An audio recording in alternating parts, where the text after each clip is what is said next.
నమస్తే welcome to ABC news bulletin లో ముందుగా హెడ్లైన్స్ చూద్దాం.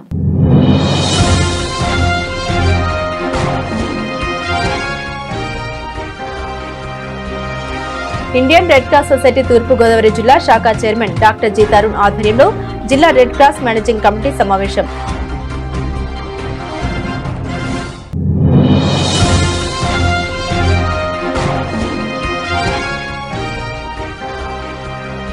గోదావరిలో చేప రొయ్య పిల్లల విడుదల మత్స్యకారుల అభివృద్ధి లక్ష్యమన్న కలెక్టర్ కీర్తి చేకూరి ఎమ్మెల్యే గోరంట బుచ్చయ్య చౌదరి.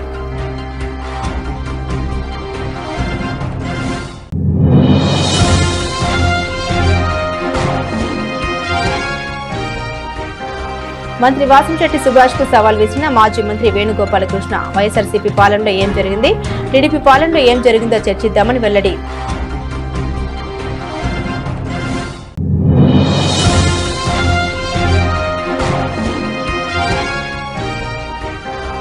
జగ్గంపేటలో ప్రజా దర్బార్ కు విశేష స్పందన. ప్రభుత్వానికి ప్రజలకు వారధిగా ప్రజా దర్బార్ ఎమ్మెల్యే జ్యోతుల నెహ్రూ.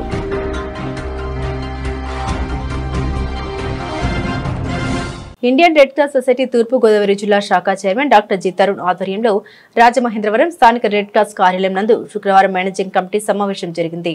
ఈ సమావేశంలో ఈ పలు తీర్మానాలు ఏకగ్రీవంగా ఆమోదించడమైంది.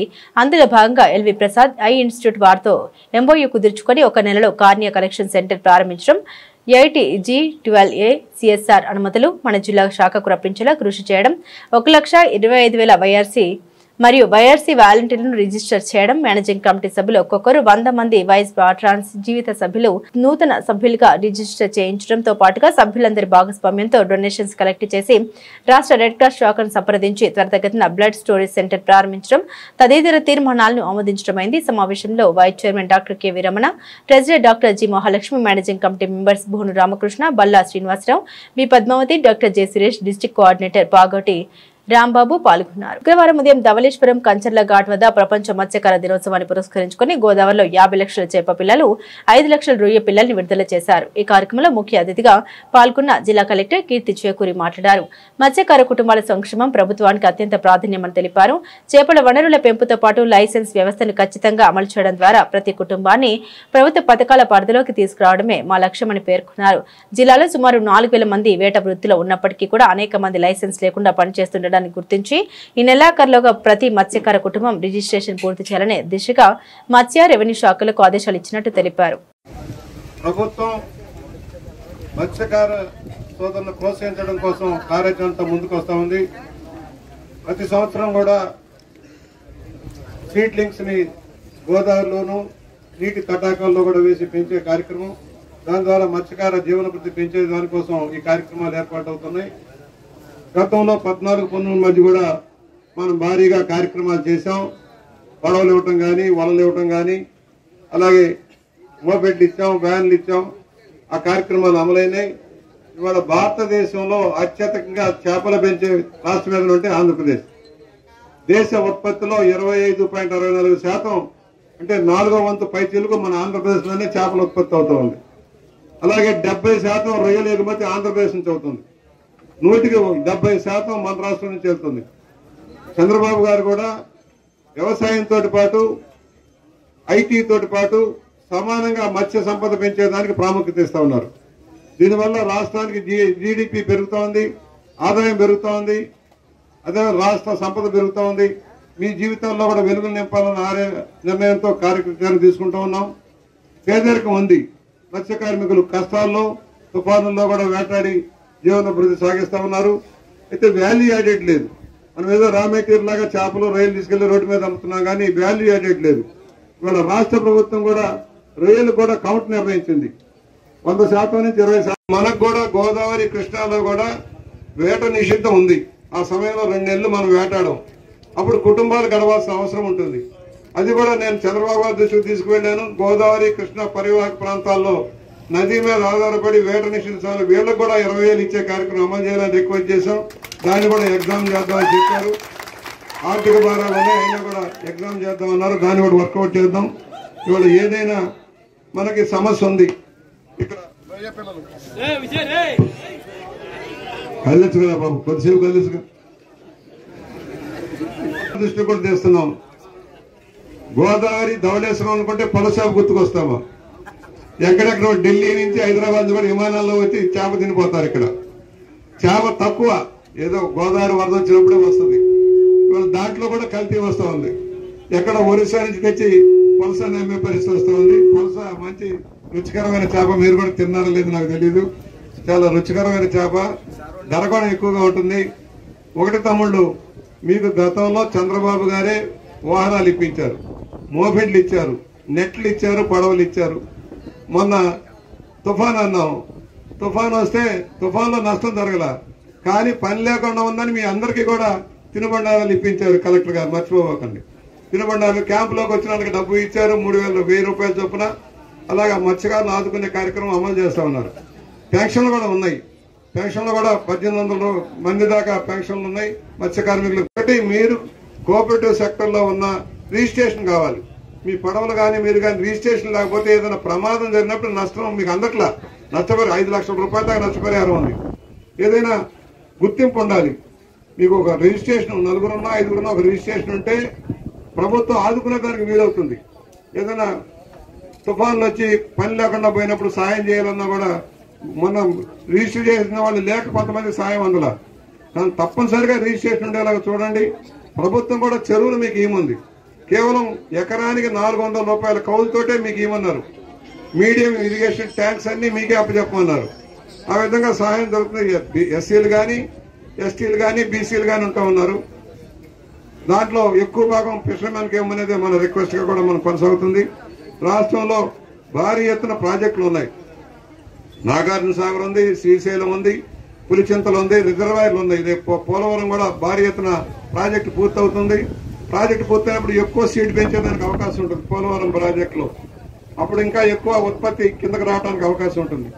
రెండోది, మన సమస్య ఉంది. ఇక్కడ ఎక్కువ మంది వేటాడే వాళ్ళు మన దగ్గర ఉన్నారు, కానీ కొత్తపేట దగ్గర నుంచి వచ్చే వాళ్ళేమో మాకు కావాలని ఒత్తిడి చేయటం, సీడ్ పట్టుకోవడానికి అవకాశం లేకుండా చేయడంలో నష్టపోతున్నాం.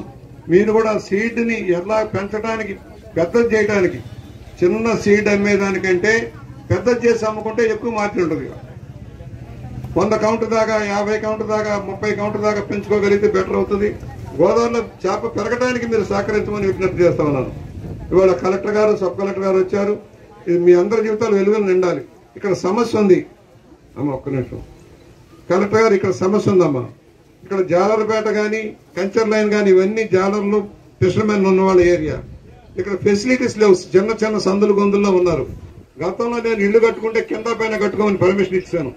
ఒక స్థలం మీరు దూరంగా వెళ్ళలేము, వేటాడుకుంటే దగ్గరగా ఉంటుంది అన్నప్పుడు నేను ఏమన్నానంటే, కింద పైన అన్నదమ్ములు ఉంటే కింద పైన కట్టుకోమన్నాం, 3 అంతస్తులైన కట్టుకోమన్నాం. రాజమండ్రిలో అలా కట్టాం. దానివల్ల దూరంగా వెళ్లకుండా నదికి దగ్గరగా ఉండేదానికి అవకాశం ఏర్పడింది. మళ్ళీ ఇప్పుడు ఇల్లు ఇస్తున్నాం కనుక ఆ సిస్టమ్ అడాప్ట్ చేసుకుంటే, ప్రధానమంత్రి ఆవాసంలో వచ్చిన స్కీమ్ని ఇక్కడ అలా చేసుకుంటే చాలా మంది ఇక్కడెక్కడే కట్టుకుంటారు. ఇంకా పాకలు ఉన్నాయి, అగ్ని ప్రమాదాలు జరుగుతుంది. దాన్ని కూడా మీరు దృష్టిలో పెట్టుకుని గతంలో ఎలా ఇచ్చో అలా ఇవ్వగలిగితే చాలా మేలు అవుతుంది. రెండోది, ఇక్కడ మెయిన్ రోడ్డు తప్పితే ఆల్టర్నేటివ్ రోడ్డు లేదమ్మా. గట్టు అక్కడ దాకా చేశాము. అంతకుముందు పుష్పాలకి సరస్వతి గారి దగ్గర నుంచి ఇక్కడ సాయిబాబా గుడి దాకా రోడ్డు వేసాం. తూర్పుగోదావరి జిల్లా మంత్రి వాసంశెట్టి సుభాష్ కు సవాల్ విసిరిన మాజీ మంత్రి వేణుగోపాలకృష్ణ, కార్మిక శాఖ మంత్రి సుభాష్ ను వనభోజనాల్లో మాట్లాడిన అంశాలపై చర్చకు సిద్ధమా అని అడిగాను. మీడియా సమావేశంలో సవాల్ చేస్తున్నా, చర్చ నుండి మీరు తప్పుకుంటే కులానికి క్షమాపణ చెప్పాలి. మీరు చేసిన ఆరోపణలు వాస్తవం కాదని నిరూపిస్తాను. నిరూపణ చేయకపోతే నేను క్షమాపణ చెబుతా. మీరు చేసిన ఆరోపణలు నిజమని నిరూపణ చేయకపోతే మీరు క్షమాపణ చెప్పాలి. నా ఛాలెంజ్ ను స్వీకరించండి. వైఎస్ఆర్సీపీ పాలనలో ఏం జరిగింది, టీడీపీ పాలనలో ఏం జరిగిందో చర్చిద్దాం. టైం, వెన్యూ మీరే చెప్పండి. జీవోలు అడ్డం పెట్టుకుని మీరేం చేశారో నేను చెబుతాను. కులాన్ని ఎవరు తప్పుదోవ పట్టిస్తున్నారో తేలుద్దామన్నారు. ఇప్పుడే మా రాష్ట్ర రైతు విభాగానికి సంబంధించినటువంటి అధ్యక్షులు శ్రీ రామారావు గారు ఈ రాష్ట్రంలో రైతు పరిస్థితి, ప్రస్తుతం ఈ ప్రభుత్వం రైతును ఆదుకోవడంలో ఏ విధంగా నిర్లక్ష్యం వహిస్తుంది, దాని ద్వారా రైతు ఎలా నష్టపోతున్నాడు, పండించినటువంటి పంటకి గిట్టుబాటు ధర లేక, పంట వేయడానికి ఆర్థిక సహాయం అందక అప్పుల్లో ఎలా కూరుకుపోతున్నాడు అనే విషయాల్ని వారు వివరించారు. నేను ఇవాళ ప్రధానంగా ఈ రాష్ట్ర ముఖ్యమంత్రి గారు రైతులకు చెప్పింది చెయ్యలేదు, చేయని కారణం చేత రైతు ఎలా నష్టపోతున్నారు అనే విషయాల్ని వారికి ఒకసారి గుర్తు చేయాలని నేను మీ ముందుకు వచ్చాను. నిన్న నేను టీవీలో చూశా, ఆయన రైతుల్ని ఎంత భ్రమలోకి తీసుకెళ్తున్నాడంటే, నేను టెక్నాలజీ ఉపయోగించి ఆలోచిస్తున్నాను, నవ్వుతున్నాడు. అంటే రైతులు వింటుంటే ఆయనకి ఎంత అపహాస్యంగా ఉందంటే, చంద్రబాబు నాయుడు గారికి రైతుల్ని ఒక చెట్టు కింద కూర్చోబెట్టారు, మంచి సెట్ట బాగా వేశారు. ఆ సెట్ట దగ్గర, ఆ చెట్టు దగ్గర నుంచి ఉన్నటువంటి చంద్రబాబు నాయుడు గారి మాటలు ఎలా ఉన్నాయంటే, ఆయన రైతులు అమాయకంగా వింటున్నారని ఆయనకి నవ్వొచ్చేస్తుంది పాపం. ఎందుచేతంటే విండ్ డైరెక్షన్ ఆయనే కనిపెడతాడట.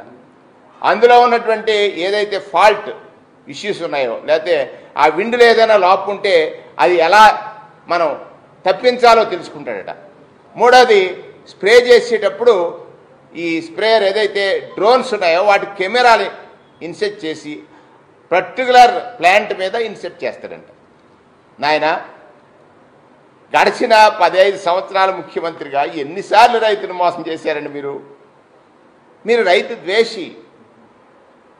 ద్వేషి. నేను పెద్ద పదం వాడదలుచుకోలేదు. రైతుకు ద్రోహం చేసినటువంటి నాయకులు ఎవరైనా ఉన్నారంటే అందులో ప్రథమ వరుసలో తమరున్నారు. నేనంటే మీ చరిత్ర అంతా తీసుకున్నప్పుడు మీరు మొదటిసారి ముఖ్యమంత్రి చేసినా, రెండోసారి ముఖ్యమంత్రి చేసినా, మూడోసారి ముఖ్యమంత్రి చేసినా, ఇవాళ 4వ పర్యాయం మొదలుపెట్టారు. ఎప్పుడు చూసినా రైతుల్ని మోసం చేస్తున్నారు మీరు. నేను ఇంకొక పార్టీ ఉంది, యువకుల్ని మోసం చేస్తారు, మహిళల్ని మోసం చేస్తారు. అంటే మోసపోయే వర్గాల్లో ప్రథముడు రైతు అని మీకు తెలిసిపోయింది. అందుకే ఇవాళ మీరు చాలా జోక్గా చెప్పారు, నేను గాలి డైరెక్షన్ని మార్చేస్తాను, లేదా గాలిలో ఏమి ఏదైతే చీడపీడలు పట్టేటువంటి ఉంటే ఇన్సెక్ట్స్ని కూడా, క్రిమినల్ని కూడా డైరెక్షన్ తప్పించేస్తానని. అంటే రైతుల్ని ఎలా, రైతులంటే ఏది చెప్తా వింటారని మీ అభిప్రాయం కదా. అంతకంటే ఏముంది? చంద్రబాబు నాయుడు గారు ఇది మంచిది కాదండి. ఎందుకంటే ఈ రాష్ట్రమే రైతు కూలీల ఆధారంగా ఉన్నటువంటి రాష్ట్రం. 65% వ్యవసాయం మీద ఆధారపడ్డారు. మీరు వ్యవసాయం అంటే పడదు మీకు. ఎందుచేతనంటే మీరు కింద స్థాయి నుంచి వచ్చారు, వ్యాపారాల మీద మీకు బాగా మక్కువ ఎక్కువ. కానీ రైతుకి ఉన్నటువంటి అవినాభావమైనటువంటి సంబంధము, లేకపోతే ప్రేమ, లేకపోతే ఆ బాంధవ్యాన్ని మీరు గుర్తించట్లేదు. కారణం ఏమిటంటే, సాధారణంగా నేను 4-5 ఉదాహరణలు చెప్తాను నేను. మీరు చాలాసార్లు ఆ రోజు రాజశేఖర రెడ్డి గారు ఉచిత విద్యుత్ అంటే హేళన చేశారు, తీగల మీద బట్టలు ఆరేయాలని. విద్యుత్ ఉద్యమం జరిగితే రైతులు కాల్చి చంపించారు. రైతులంటే మీకు ప్రేమ లేదు కనుక. అలాగే జలయజ్ఞాన్ని ప్రారంభిస్తే ఇది ధనయజ్ఞం అన్నారు. మీరు ధనం కోసం పట్టుసీమ తీసుకొచ్చారు. ఇవాళ బనకచర్లు అంటున్నారు. ఇది ఆలోచించండి, ఇది రైతులకి ద్రోహం చేయటం కాదా? రైతు ఆత్మహత్యలు చేసుకున్నాడు మీ పాలనలో. కూలి రైతు, లేకపోతే ఎవరైతే సాగు చేసేటువంటి రైతు ఉన్నాడో, కౌలు రైతు ఆత్మహత్యలు చేసుకుంటే పట్టించుకున్నారా? లేదే. రైతుకి సపోర్ట్ చేయాలనేటువంటి ఆలోచన మీకు లేదా? ఆ రోజు రాజశేఖర రెడ్డి గారు ఏదైతే ఆలోచించి రుణమాఫీ చేసినటువంటి విధానం, సక్రమంగా చెల్లించిన రైతుకు కూడా డబ్బులు ఇచ్చినటువంటి నాయకుడే ఆ రాజశేఖర రెడ్డి గారు. ఆయన ఆశయంతో పుట్టినటువంటి వైఎస్ఆర్ కాంగ్రెస్ పార్టీలో జగన్మోహన్ రెడ్డి గారు రైతుల కోసం భారతదేశంలోనే, కేంద్ర ప్రభుత్వం ఇంకా నిర్ణయించలేదు, మోడీ గారు నిర్ణయించలేదు, భారతదేశంలోనే మొట్టమొదటిగా రైతు భరోసా 12,550 రూపాయలు ప్రతి సంవత్సరం క్రమం తప్పకుండా పెట్టుబడి సహాయం. ఇది వినండి, పెట్టుబడి సహాయం. రైతు ఎందుకు అప్పు అవుతున్నాడు? అధిక వడ్డీకి అప్పు ఎందుకు తెస్తున్నాడు? సీజన్ వస్తే రైతు ఎందుకు ఎదురుకెళ్ళి డబ్బున్న వాడి దగ్గర దిగజారిపోతున్నాడు? ఆ దిగజారుడుతనం ఉండకూడదని ఆత్మ గౌరవ రక్షణ కోసం ఆ రోజు రైతు భరోసా అనేటువంటి కార్యక్రమాన్ని తీసుకొచ్చాడు. 12,500. సరే, కేంద్రం సహాయం చేసింది 13,500. 50,000 ఇస్తానన్నటువంటి జగన్మోహన్ రెడ్డి గారు 67,500 రూపాయలు రైతు పెట్టుబడి సహాయం ఇచ్చాడే. దాంతో ఆగిపోలేదే. రైతు భరోసా కేంద్రాలు పెట్టాడు. రైతుకి ఎక్కడెక్కడ నష్టం వస్తుందో చూశాడు. నకిలీ విత్తనాలు, దానికి ఆస్కారం లేదు. నకిలీ ఎరువులు, ఆస్కారం లేదు. ఎప్పుడైనా నకిలీ విత్తనాల గురించి, నకిలీ ఎరువులు, మీ పాలనంతా నకిలీ విత్తనాలు, నకిలీ ఎరువులు, అళ్ళ వ్యాపారులు. కానీ జగన్మోహన్ రెడ్డి గారి పాలన అది లేదే. మీరు రైతు వ్యతిరేక అంటానికి ఇంకొక ఉదాహరణ, ఇవాళ మీరు అధికారంలోకి వచ్చారు. ఏం చెప్పారు? ఇన్ని కార్యక్రమాలు చేసినటువంటి జగన్మోహన్ రెడ్డి గారు అంకెల్లోకి వెళ్ళక్కర్లేదు. మీరు చూస్తున్నాం, ఇవాళ ప్రతి రైతుకి 13,500 క్రమం తప్పకుండా ఖాతాల్లో వేసిన నాయకుడు జగన్మోహన్ రెడ్డి గారు అయితే మీరేం చెప్పారు? నేను జగన్మోహన్ రెడ్డి గారు ఇచ్చిన ప్రతి పథకాన్ని అమలు చేస్తానని, అందులో ప్రధానంగా రైతుల గురించి చెప్పారు. ఎలా? ప్రతి రైతుకి ప్రజలకు ప్రభుత్వానికి వారధిగా ప్రజా దర్బార్ కార్యక్రమం నిలుస్తోందని జగ్గంపేట ఎమ్మెల్యే టీటీడీ బోర్డు సభ్యులు వ్యాఖ్యానించారు. శుక్రవారం జగ్గంపేట క్యాంపు కార్యాలయంలో జరిగిన ప్రజా దర్బార్ కార్యక్రమానికి విశేష స్పందన లభించింది. ప్రజలు హాజరై వినతులు, ఫిర్యాదులు అందించారు. అందరి సమస్యలు ఓపికగా వింటూ ఎమ్మెల్యే వారి వద్ద నుండి వినతుల్ని స్వీకరించారు. ప్రజా సమస్యలు పరిష్కరించేందుకు రాష్ట్ర అభివృద్ధికి ముఖ్యమంత్రి నారా చంద్రబాబు నాయుడు, ఉప ముఖ్యమంత్రి పవన్ కళ్యాణ్ నిరంతరం కృషి చేస్తున్నారన్నారు. నియోజకవర్గ ప్రజా సమస్యలు పరిష్కరించేందుకు తాను ఎప్పుడూ ముందు ఉంటానన్నారు. సాయిబాబు, నేను సివిఐపి టీమ్ మెంబర్ అండి. అంటే స్వర్ణాంధ్ర విజన్ 2047 కోసం చంద్రబాబు నాయుడు గారు ప్రతి కాన్స్టిట్యున్సీకి కూడా ఒక టీంని ఏర్పాటు చేశారండి. ఆ టీం మెంబర్స్లో 5 మెంబర్స్ ఉంటారండి. అలాగే వాళ్ళకి పైన యంగ్ ప్రొఫెషనల్ని ఒకరికి రిక్రూట్ చేశారండి. అలాగే కాన్స్టిట్యున్సీకి స్పెషల్ ఆఫీసర్ గారు ఒకరు ఉంటారండి. మనకి హౌసింగ్ పీడీ సత్యనారాయణ గారిని మనకి స్పెషల్ ఆఫీసర్ గా నియమించారు. ఇప్పుడు ఈ రోజు ఈ కార్యక్రమం జరగడానికి ముఖ్య ఉద్దేశం ఏమిటంటే అండి, ప్రతి శుక్రవారం కూడా మనకి ప్రజా దర్బార్ కండక్ట్ చేయమని చెప్పి పైనుంచి ఆదేశాలు వచ్చేసినాయండి. ఇప్పుడు పీజీఆర్ఎస్ అంటే అందరూ కూడా కాకినాడ వెళ్ళి మనం కలెక్టర్ గారికి మన సమస్య చెప్పుకుంటే సాల్వ్ అవుతుంది, అంత దూరం వెళ్ళగలమా లేదా అని అందరికీ కూడా ఒక క్వశ్చన్ మార్క్ ఉంటుందండి. కాకపోతే ఇప్పుడు ఏంటంటే మనకి నియోజకవర్గ స్థాయిలోనే మన గౌరవ ఎమ్మెల్యే గారు విని మన సమస్యను దగ్గరుండి సాల్వ్ చేస్తారండి. ఇప్పుడు మీకు ఏదైతే సమస్య ఉందో ఆ సమస్యను మేము పీజీఆర్ఎస్ గ్రీవెన్స్ అప్లికేషన్ ద్వారా ఆన్లైన్ రిజిస్ట్రేషన్ చేస్తామండి. చేసిన తర్వాత అది సంబంధిత శాఖలకు ఏ శాఖలు ఉన్నాయో ఆ శాఖలకు మేము అవి ఫార్వర్డ్ చేయడం జరుగుతుంది. అది మన గౌరవ ఎమ్మెల్యే గారు మానిటరింగ్ చేసి ఆ ప్రాబ్లమ్ని ఎమ్మెల్యే సాల్వ్ చేయడానికి కృషి చేస్తారండి. అందరికీ ధన్యవాదాలు. నెక్స్ట్ నా పేరు మీ సునీత రెడ్డి. నేను సివిఐపి టీంలో ఒక మెంబర్ రెడ్డి. అందరికీ నమస్కారం అండి. నా పేరు వెంకటేష్ అండి. నేను విజన్ 2047 మెంబర్ అండి. నమస్కారం అండి. నా పేరు సాయిరామ్, సివిఐపి మెంబర్ అండి. నేను నమస్కారం అండి. నా పేరు విజయ్ అండి, సివిఐపి టీం మెంబర్. ఉంటుంది అధికారికంగా ఎమ్మెల్యే ఆఫీస్కి ఒక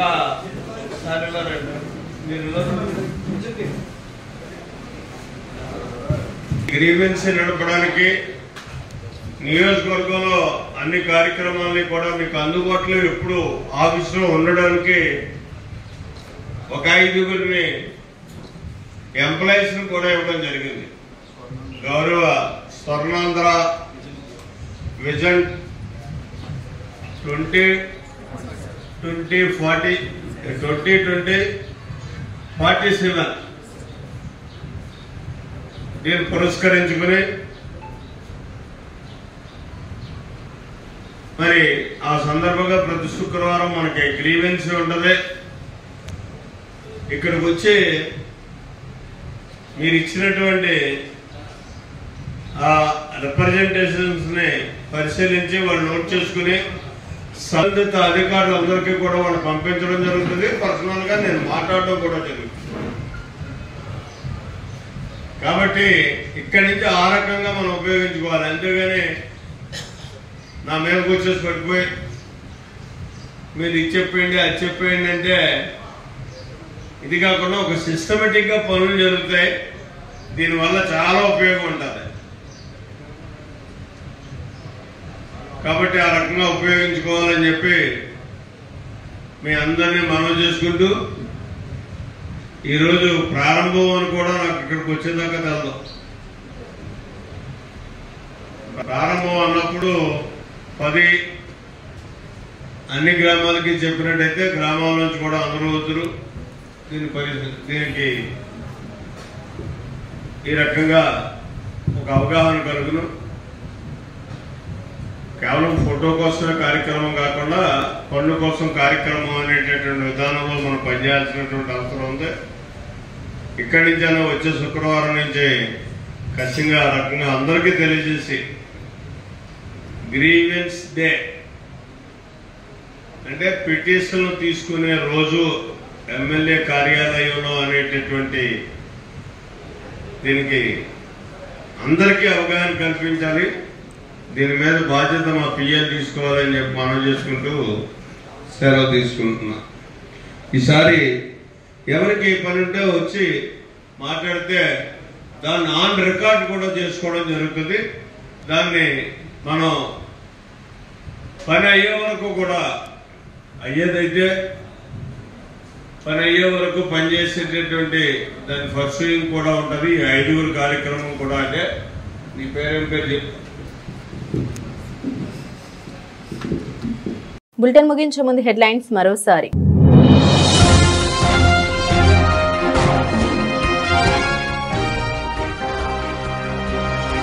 ఇండియన్ రెడ్ క్రాస్ సొసైటీ తూర్పు గోదావరి జిల్లా శాఖ చైర్మన్ డాక్టర్ జి తరుణ్ ఆధ్వర్యంలో జిల్లా రెడ్ క్రాస్ మేనేజింగ్ కమిటీ సమావేశం.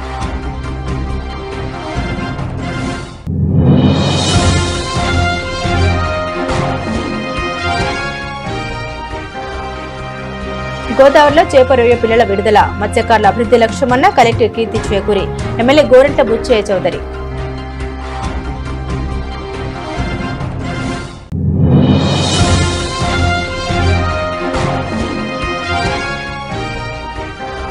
మంత్రి వాసంశెట్టి సుభాష్ కు సవాల్ విసిరిన మాజీ మంత్రి వేణుగోపాలకృష్ణ. వైఎస్ఆర్సీపీ పాలనలో ఏం జరిగింది, టీడీపీ పాలనలో ఏం జరిగిందో చర్చిద్దామని వెల్లడి.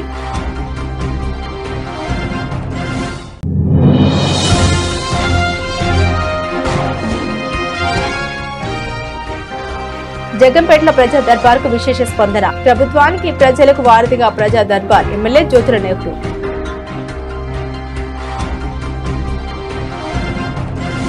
ఇవి బులెటిన్ అప్డేట్స్. మరిన్ని అప్డేట్స్ కోసం చూస్తూనే ఉండండి ABC న్యూస్.